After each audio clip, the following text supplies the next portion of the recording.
నమస్తే యూటీవీ ప్రేక్షకులకు స్వాగతం. నమస్తే సార్.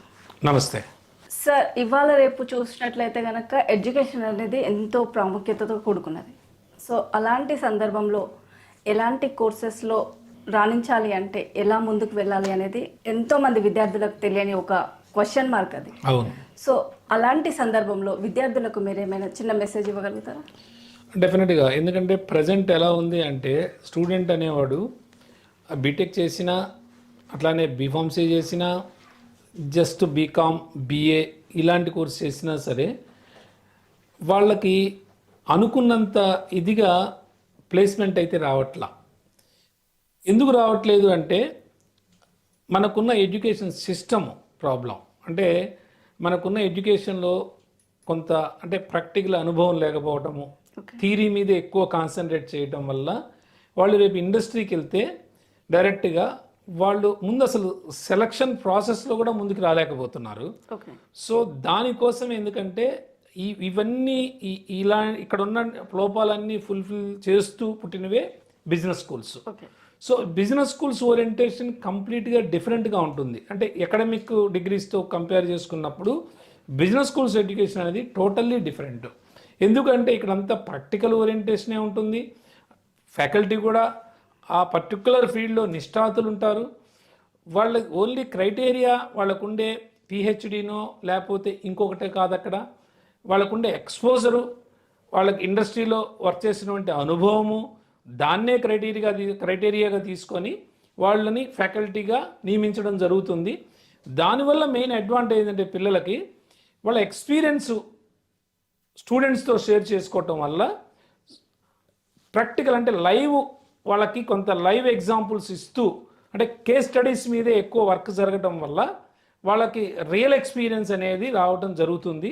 అది డెఫినెట్గా ప్లేస్మెంట్స్లో దాని యొక్క ఇంపార్టెన్స్ అనేది స్టూడెంట్కి తెలుస్తుంది. అంటే అలా అని కదా సార్, ఇప్పుడు బీటెక్ ఎంటెక్ కంప్లీట్ అయ్యాక ఎంబీఏ లేదు అంటే పీజీడిఎం అనే కోర్సులోకి వెళ్ళడానికి ఎక్కువ యువత ఇంట్రెస్ట్ చూపిస్తున్నారు. సో ఆ రెండింటి మధ్య గల తేడా ఏంటి? అంటే జనరల్గా ఏంటంటే యూనివర్సిటీస్ అన్నీ ఇచ్చే డిగ్రీస్ అన్నీ కూడా ఎంబీఏనే, మాస్టర్ ఆఫ్ బిజినెస్ అడ్మినిస్ట్రేషన్ అని అదే డిగ్రీ ఇస్తాయి. బిజినెస్ స్కూల్స్ వచ్చేసి ఇచ్చే degree PGDM, post graduation diploma in management, which is equal to MBA.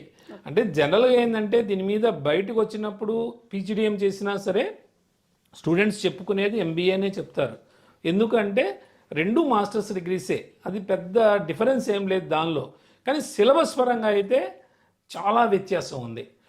ఎంత వ్యత్యాసం అంటే ఇప్పుడు ఎంబీఏలో డిగ్రీలో ఏంటంటే సిలబస్ మీద అంతా కూడా థియరీ మీదే ఫోకస్ ఉంటుంది రెగ్యులర్ ఎంబీఏలో. కానీ పీజీడీఎంలో వచ్చేసరికి థియరీ మీద కాకుండా ప్రాక్టికల్ ఓరియంటేషన్ మీద ఎక్కువ ఉంటుంది. అంటే ఒక 40 to 50% ఓన్లీ థియరీ మీద ఉంటుంది, రిమైనింగ్ అంతా కూడా ప్రాక్టికల్ ఓరియంటేషన్ మీదే ఉంటుంది. అంటే లైఫ్ స్కిల్స్ అంటాం కదా, అంటే వాళ్ళకి ఏమి స్కిల్స్ కావాలో ఆ స్కిల్స్ మీదే వాళ్ళకి కొన్ని మార్క్స్ కూడా ఉంటాయి. అంటే ప్రస్తుతం ఏంటంటే అసలు జాబ్ రావడానికి ముఖ్య కారణం ఏంటంటే కమ్యూనికేషన్. అంటే స్టూడెంట్స్కి ఏంటంటే మెయిన్ ప్రాబ్లము చిన్నప్పటి నుంచి ఇంగ్లీష్ మీడియం చదివిన ఎల్కేజీ నుంచి వాళ్ళు పీజీ చేసినా సరే they cannot speak even 1 minute in English. That is the only problem. అంటే they cannot open the mouth. That is the problem. ఎక్కడికి వెళ్ళినా అసలు నీ గురించి నువ్వు చెప్పుకోమంటే నీకున్న ప్లస్లు కానీ మైనస్లు కానీ నువ్వు క్లియర్గా చెప్పగలిగితే కదా నీ గురించి అర్థమవుతుంది వాళ్ళకి. సో అది కూడా నువ్వు చెప్పలేకపోతే వాళ్ళు ఎలాగ నీకు ప్లేస్మెంట్ ఇస్తారు, ఎలాగ వాళ్ళు రిక్రూట్ చేసుకుంటారు. సో అదే మెయిన్ ప్రాబ్లం యాక్చువల్గా మనకున్న డిగ్రీస్లో. సో బిజినెస్ స్కూల్స్లో ఏంటంటే ప్రాక్టికల్ ఓరియంటేషన్ ఉండటం వల్ల గ్రూప్ డిస్కషను, కమ్యూనికేషన్ మీద, ఇంగ్లీష్ మీద వెళ్ళగానే ఒక 4-5 months కంప్లీట్గా ఫోకస్ అంతా ఇంగ్లీష్ మీదే ఉంటుంది. సో దానివల్ల ఏంటంటే స్టూడెంట్ ముందు పర్ఫెక్ట్ అవుతాడు ఇంగ్లీష్లో, తర్వాత అదర్ స్కిల్స్ అన్ని యాడ్ చేస్తారు. తర్వాత గ్రూప్ డిస్కషన్ చాలా ఇంపార్టెంట్. మీరు ఏ ఇంటర్వ్యూకి వెళ్ళినా ఫస్ట్ యాక్చువల్లీ అంటే స్టూడెంట్స్ని ఎక్కువ ఫిల్టర్ చేయాలి అంటే సపోజ్ ఒక 100 మంది స్టూడెంట్స్ వచ్చారనుకోండి, వాళ్ళకి కావాల్సింది ఒక 5 మంచి స్టూడెంట్స్ అన్నప్పుడు ఏం చేస్తారంటే first they can conduct the group discussion. Group discussion పెట్టగానే టప పెట్టలాగా ఎగిరిపోతారు అంతే. ఎందుకంటే ఎవరు మాట్లాడరు కదా, మాట్లాడేవాళ్ళు ఎవరో ఒక 3-4 ఉంటారు, వాళ్ళే చివరికి సెలెక్ట్ అవుతారు. ఒకవేళ రౌండ్గా కూర్చున్నప్పుడు ఈ 5-6 లేకపోతే 10 మంది టాపిక్ ఇచ్చినా సరే ఒకళ్ళ ముఖం ఒకళ్ళు చూసుకుంటూ ఉంటారు. అంతేగాని అసలు ముందు స్టార్ట్ చేయడం నువ్వా నేను అన్నట్టు చూస్తుంటారు. కానీ అదో కరెక్ట్గా ఎవరైతే ఇనిషియేట్ తీసుకుంటాడో టాపిక్, ఎవరైతే కంక్లూడ్ చేస్తాడో వాళ్ళకి ఉండే అడ్వాంటేజ్ చాలా ఎక్కువ. అంటే ఆల్మోస్ట్ సెలెక్ట్ అవడానికి వాళ్ళే మెయిన్ కారణం అవుతారు. ఎప్పుడైతే డిస్కషన్ అనేది ఎక్కువగా చేస్తామో సో దానివల్ల నాలెడ్జ్ ఇంక్రీజ్ అవుతూ ఉంటుంది. సో ఇంత ఇంపార్టెన్స్ ఉన్న కమ్యూనికేషన్ మనకి డిగ్రీలో లేకపోవటం వల్లే స్టూడెంట్స్కి ఆపర్చునిటీస్ రావట్లా. అందుకనే బీటెక్ టాప్ కాలేజీలో చదివినప్పటికి కూడా ఇప్పుడు ఆల్మోస్ట్ బిజినెస్ స్కూల్స్ వైపే వెళ్తున్నారు మేనేజ్మెంట్ రంగానికి. ఎందుకంటే ఇప్పుడు సాఫ్ట్వేర్ రంగం ఆల్మోస్ట్ మీకు రెసిషన్ టైంలో ఉంది. ఆల్మోస్ట్ 2 years నుంచి రెసిషన్ కంటిన్యూ అవుతూనే ఉంది. ఎందుకంటే సాఫ్ట్వేర్ లైన్ అనేటువంటిది అదర్ కంట్రీస్ మీద డిపెండ్ అయి ఉంటుంది, పర్టికులర్గా యూఎస్ మీద డిపెండ్ అయి ఉంటుంది. యూఎస్లో ప్రాజెక్ట్స్ అద్భుతంగా ఉంటే ఇక్కడ బ్రహ్మాండంగా ఉంటుంది. అక్కడ ఆల్మోస్ట్ డౌన్ అయ్యిందంటే ఇక్కడ ఆల్మోస్ట్ ఫాల్ స్టార్ట్ అయిపోతుంది. సో ఇది అనేది ఎన్ని రోజులు ఉంటుందో తెలియదు. సో ఈ సాఫ్ట్వేర్ రంగంలో ఉన్నటువంటి కొంత ప్రతికూలత వల్ల, అలాగే రిక్రూట్మెంట్ అనేది జరగకపోవటం ఒకటి రీజను.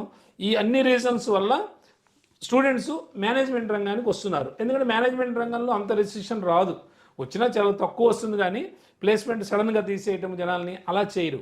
ఎందుకంటే ఒక ఎక్స్పీరియన్స్డ్ మేనేజర్ని తీసేయాలంటే ఆర్గనైజేషన్ చాలా ఆలోచిస్తుంది. సో డెఫినెట్గా అందుకని చెప్పి ఒకవేళ తీసేస్తారు అని అనుకుంటే ముందు తెలిసేది మేనేజర్కే.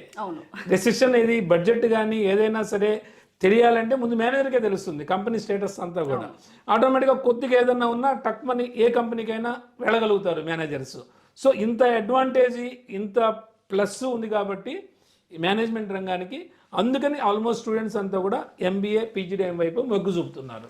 పీజీడీఎం కోర్సు యొక్క డిజిగ్నేషన్ ఎలా ఉంటుంది సార్? పీజీడీఎం యొక్క కోర్సు డిజైనింగ్ ఎలా ఉంటుంది సార్? అంటే కోర్సు డిజైన్ అనేది ఆల్రెడీ మనం చెప్పుకున్నట్టే అంతా ఓరియంటేషన్, ప్రాక్టికల్ ఓరియంటేషన్ మీదే ఉంటుంది డిజైనింగ్ అంతా. అంటే రెగ్యులర్ ఎంబీఏలో ఏదా ఉంటుందంటే జస్ట్ థియరీ అంతా ఉంటుంది. యాక్చువల్గా ఆల్మోస్ట్ 90 మార్క్స్కి థియరీనే ఉంటుంది. ఏదో 1-2 క్వశ్చన్స్ కేస్ స్టడీస్ మీద ఉంటాయి. ఆ కేస్ స్టడీస్ కూడా ఎలా ఉంటాయంటే ఆల్మోస్ట్ మీరు ఒక 4-5 years పేపర్స్ దగ్గర పెట్టుకుంటే అవే క్వశ్చన్స్ ఆన్సర్స్ ఉంటాయి, వస్తూ ఉంటాయి మళ్ళీ రిపీటెడ్గా.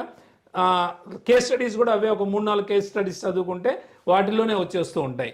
సో దానివల్ల ఏమవుతుందంటే స్టూడెంట్కి మల్టీ టాస్కింగ్ అనేది తెలియదు, అదర్ స్కిల్ సెట్ తెలియదు స్టూడెంట్కి. సో అందువల్ల రెగ్యులర్ ఎంబీఏ చదివిన స్టూడెంట్ పీజీడీఎం స్టూడెంట్తో పోటీ పడలేకపోతున్నాడు. ఎందుకంటే ఆటోమేటిక్గా వాళ్ళకి ప్రాక్టికల్ ఓరియంటేషన్ ఉంటుంది. వాళ్ళు చదివేదానికన్నా కూడా ప్రాక్టికల్గా వర్క్ చేసేదాని మీదే వాళ్ళ ఎక్స్పోజర్ ఉంటుంది. కాబట్టి ప్లేస్మెంట్ అనేది వాళ్ళకి రావడం జరుగుతూ ఉంది. ఓకే, ఎంబీఏ కంటే కూడా పీజీడీఎం చేసిన వాళ్ళకి ఎక్కువ అవకాశాలు ఉంటాయి. ఎందుకంటే ప్రాక్టికల్ ఓరియంటేషన్ ఉంటుంది కాబట్టి. ఆ కోర్సు డిజైనింగ్ ఎలా ఉంటుంది, కరికులం ఎలా ఉంటుంది అంటే కరికులం ఎలా ఉంటుందంటే ఫ్యాకల్టీ రిక్రూట్మెంట్ ఉందనుకోండి, ఫ్యాకల్టీ రిక్రూట్మెంట్ ఆల్మోస్ట్ అంతా ఇండస్ట్రీలో వర్క్ చేసిన ఫ్యాకల్టీనే ఉంటారు.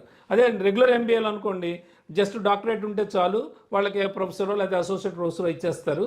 వేరేజ్ పీజీడీఎం కాలేజెస్లో అలా ఉండదు. పీజీడీఎం బి స్కూల్స్లో ఎలా ఉంటుందంటే ఫ్యాకల్టీ ఇండస్ట్రీ ఎక్స్పీరియన్స్ ఉండాలి, అట్లానే అకాడమిక్లో కూడా కొంత ఎక్స్పీరియన్స్ ఉండాలి. సో ఆల్మోస్ట్ 15-20 years ఎక్స్పీరియన్స్ ఉంటే కానీ అందులో ఫ్యాకల్టీగా రాలేరు. శాలరీ ప్యాకేజెస్ కూడా అలాగే ఉంటాయి, చాలా హై శాలరీస్ ఉంటాయి బిజినెస్ స్కూల్స్లో. రెగ్యులర్ ఎంబీఏ కాలేజీల్లో జస్ట్ వాళ్ళకి ఎంబీఏ అయిపోతే చాలు, వాళ్ళని ఫ్యాకల్టీగా అసిస్టెంట్ ప్రొఫెసర్గా తీసుకుంటారు. సో బీ స్కూల్స్లో అందుకే ఫీజెస్ కూడా చాలా ఎక్కువ ఉంటాయి. ఇప్పుడు రెగ్యులర్ మామూలు ఎంబీఏ అంటే మీకు యాక్చువల్ డిస్టెన్స్ చేసుకోవచ్చు, లేకపోతే ఆన్లైన్ ఎంబీఏ చేసుకోవచ్చు, లేదంటే రెగ్యులర్గా ఎక్కడ ఏదో ఒక కాలేజీలో రిజిస్టర్ అవుతాడు, సమంగా రెగ్యులర్ కాలేజీకి వెళ్ళడు, ఏదో అటెండెన్స్ మేనేజ్ చేస్తుంటాడు, ఫైనల్గా ఏదో ఎగ్జామ్స్ రాసేస్తాడు, సో డిగ్రీ వచ్చేస్తుంది. బట్ వేరే బిజినెస్ స్కూల్స్లో అట్లా ఉండదు. బిజినెస్ స్కూల్స్లో కంపల్సరీగా 85-90% అటెండెన్స్ కంపల్సరీ ఉండాలి. మీకు అటెండెన్స్ లేకపోతే they don't allow the exams అనమాట. సెమిస్టర్ ఎగ్జామ్స్కి అలౌ చేయరు. సో అందుకే ఎప్పుడైతే ఫ్యాకల్టీ క్వాలిటీ బాగా ఉంటుందో, అదర్ స్కిల్స్ అన్ని ఎప్పుడైతే ఎక్కడ ఇస్తున్నారు కాబట్టి మీకు ఫీజు అనేది కూడా చాలా ఎక్కువగా ఉంటుంది. అంటే ఎక్కువ అంటే వాళ్ళకి ప్యాకేజెస్ కూడా ఆ రకంగానే ఉంటాయి. ఇక్కడ 1 lakh ఖర్చు పెట్టేవాడు ఎంబీఏలో, అక్కడికి వచ్చేసరికి ఆల్మోస్ట్ 8 lakhs 9 lakhs ఆల్మోస్ట్. మనకైతే కోర్సెస్ 4 lakhs నుంచి స్టార్ట్ అవుతాయి బిజినెస్ స్కూల్స్లో ఫీ స్ట్రక్చర్స్. 4 lakhs నుంచి 20 lakhs వరకు ఉన్నాయి. అది డిపెండ్స్ ఆ ఇన్ఫ్రాస్ట్రక్చర్స్ని బట్టి, ఆ కాలేజ్కి ఉన్న ఇన్ఫ్రాస్ట్రక్చర్, అట్లా ఫ్యాకల్టీ, వాళ్ళకన్నా ప్లేస్మెంట్ రికార్డు, దీన్ని బట్టి అడిషనల్ సర్టిఫికేషన్స్ ఏ ఇస్తున్నారు, దీన్ని బట్టి వాళ్ళకి యాక్చువల్గా ఆ కోర్స్ అనేది ఫీజు అనేది డిజైన్ చేయబడుతుంది. ఓకే, అసలు అడ్మిషన్ ప్రాసెస్ ఎలా ఉంటుంది సార్? అడ్మిషన్ ప్రాసెస్ ఏంటంటే ఎంబీఏకి అయితే మనకి జనరల్గా ఎలా వెళ్తారంటే వీళ్ళంతా ఐసెట్ ఎగ్జామ్ రాసుకుని వెళ్తారు, మన తెలంగాణలో కానీ లేదా ఆంధ్రాలో కానీ. సో ఆ ఐసెట్లో రాస్తే జనరల్గా ఏంటంటే ప్రతి కాలేజీలో ఎంబీఏ ఉంటుంది, స్టూడెంట్ వెళ్ళినా వెళ్ళకపోయినా పెద్ద ఇబ్బంది ఉండదు. సో ఐసెట్లో అయితే గవర్నమెంట్ ఏ ఫీజు ఫిక్స్ చేస్తే ఆ ఫీజే రన్ చేయాలి వీళ్ళు. ఆ 30,000 ఎంతో ఉంటుంది ఎంబీఏలో అయితే రెగ్యులర్గా అయితే. అదే పీజీడీఎంలో అయితే అట్లా కాదు కదా, పీజీడీఎంలో అనేది కంప్లీట్గా ఫీజు కొద్దిగా ఎక్కువ ఉంటుంది, క్వాలిటీ ఎక్కువ ఉంటుంది. సో దీనికి అడ్మిషన్ ప్రాసెస్ ఎలా ఉంటుంది అంటే ఏదో ఒక నేషనలైజ్డ్ ఎగ్జామ్ అయితే స్టూడెంట్ రాసి ఉండాలి. అది క్యాట్ అయినా అవ్వచ్చు, లేకపోతే జాటో, స్నాపో, మ్యాటో, లేకపోతే ఆత్మ ఎగ్జామ్ అయినా రాసి ఉండాలి. ఏదో ఒక ఎగ్జామ్ రాసి ఉంటే ఆ తర్వాత స్కోరు కొంతమటుకు క్రైటీరియా అయినప్పటికీ ఒకవేళ స్కోరుకు తక్కువ వచ్చినా బిజినెస్ స్కూల్స్లో ఇంటర్వ్యూ పర్ఫార్మెన్స్ మీద తీసుకుంటారు. సో స్టూడెంట్ కనుక మంచి కమ్యూనికేషన్ స్కిల్స్, మంచి పర్ఫార్మెన్స్ ఉంటే వాళ్ళు జీడీపీఐ కండక్ట్ చేస్తారు. జీడీపీ అంటే group discussion and personal interview. So group discussion, personal ఇంటర్వ్యూలో వాళ్ళు పర్ఫార్మెన్స్ బాగా చేయగలిగితే వాళ్ళకి డెఫినెట్గా ఆఫర్ లెటర్ వస్తుంది. వన్స్ ఆఫర్ లెటర్ వచ్చిన తర్వాత ఏంటంటే కొంత టోకెన్ అమౌంట్ అనేది కాలేజీకి పే చేయాల్సి ఉంటుంది. 50,000, 25,000 depends on fee structure. So అది కొంత అమౌంట్ పే చేస్తారు, రిజిస్ట్రేషన్ అమౌంట్. అది చేసిన తర్వాత జనరల్గా బిజినెస్ స్కూల్స్ అన్నీ కూడా ఆల్మోస్ట్ జూన్ 2nd, 3rd వీక్లో స్టార్ట్ అవుతాయి. ఈ లోపు వాళ్ళు ఎంతెంత కట్టాలో ఏంటో మొత్తం కాలేజీ వాళ్ళు చెప్తారు. సో దాని ప్రకారం వీళ్ళు ఇన్స్టాల్మెంట్ పే చేసుకుంటారు. ఒకవేళ బ్యాంక్ లోన్స్కి వెళ్ళాలి అంటే వన్స్ టోకెన్ అమౌంట్ పే చేసిన తర్వాత వాళ్ళు ఆ డాక్యుమెంటేషన్ అంతా రిలీజ్ చేస్తారు. సో ఈ డాక్యుమెంటేషన్తో వీళ్ళు ఏ బ్యాంక్ అయినా సరే వీళ్ళు అప్రోచ్ అయితే ఈజీగా they can get the loan.